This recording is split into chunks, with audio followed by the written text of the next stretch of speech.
सबसे पहले हमारे हिंदू हृदय सम्राट शिवसेना प्रमुख बाला साहब ठाकरे और हमारे गुरुवर्य धर्मवीर आनंद देगे साहब, इनको धन्यवाद देना चाहता हूँ कि इनके आशीर्वाद से हमारे पक्ष प्रमुख उद्धव ठाकरे साहब, इन्होंने मेरे को थाने विधानसभा से यहाँ पे उम्मीदवार की घोषणा की है और हमारे सम्माननीय केदार जी दिघे, उनको कोपरी पाचपकाड़ी से वहाँ पे टिकट दिया गया है और हमारे सम्माननीय नरेश जी मणेरा, इनको ओला माजीवाड़ा इस मतदार संघ से उम्मीदवारी दी गई है। तो उनके लिए आदरणीय पक्ष प्रमुख उद्धव ठाकरे साहब है और हमारे आदित्य जी ठाकरे साहब, इनको धन्यवाद देता हूँ कि यहाँ पे हमको काम करने का यहाँ पे मौका दिया गया है। इस क्षेत्र से मैं जिस क्षेत्र से यहाँ पे आता हूँ, मेरे ख्याल से मैं 4 बार पार्षद था, मेयर था, एमएलए था, इसी थाने शहर से मैं एमएलए था और फिर बाद में 2 बार मैं यहाँ का एमपी यहाँ पे था। और आपने देखा होगा कि इस थाने ने पहली सत्ता इस महाराष्ट्र के अंदर आदरणीय हिंदू हृदय सम्राट शिवसेना प्रमुख बाला साहब ठाकरे, इनके माध्यम से यहाँ पे दी गई थी और तब से ये लोगों का विश्वास यहाँ पे है और हमारे उद्धव साहब है, आदित्य जी है और सभी लोग यहाँ पे जो काम किया गया है गए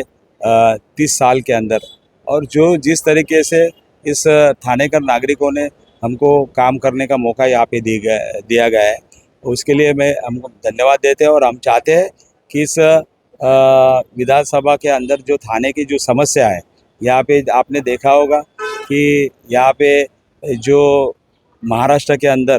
2.5 साल के अंदर जिस तरीके से इन्होंने काम किया गया है, लोगों को आपने देखा होगा जो भी आश्वासन दिया गया था वो पूरा नहीं किया है। आज हमारे किसान आत्महत्या कर रहे हैं, हमारे जो आम नागरिक है वो भी त्रस्त है, हमारे जो महिला वर्ग है वो भी सुरक्षा उनको नहीं है और आपने देखा होगा छोटे बच्चे भी मतलब वो भी त्रस्त है। तो आज जिस तरीके से इस 2.5 साल के अंदर लोगों को जो आश्वासन दिया गया था,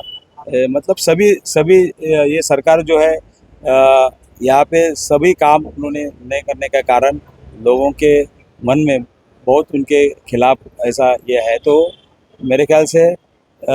इस इलेक्शन में ये जनता बराबर तय करेगी कि यहाँ पे कौन सा लोक प्रतिनिधि होना चाहिए। सर, किस तरीके से देखते हैं? बीजेपी की सिटिंग सीट है, 10 साल के उनके एमएलए हैं, साथ ही साथ लोकसभा में सपोर्ट उनसे ने किया था बीजेपी को, अभी वो आपके सामने खड़े हैं, किस तरीके से चुनौती को आप देखते हैं? मेरे ख्याल से इस थाने की जनता है,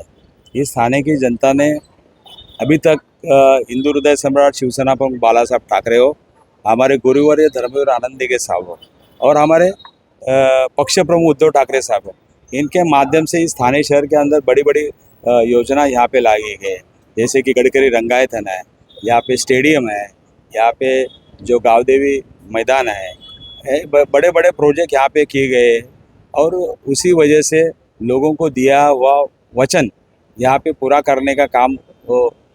उस समय में जो भी लोक प्रतिनिधि थे उन्होंने किया गया है। लेकिन 2.5 साल के अंदर जिस तरीके से काम होना चाहिए वो नहीं होने के कारण लोग त्रस्त है। तो कहीं ना कहीं आप मानते हो कि मनसे की वजह से आपको तकलीफ होगी, क्योंकि बीजेपी सिटिंग एमएलए सीट है, आपको लगता है? मेरे ख्याल से कुछ भी तकलीफ नहीं है। इधर की जनता जानती है कि कौन किसने किसको खड़ा किया है, तो ये जनता तय करेगी कि यहाँ पे किसको चुन के देना है।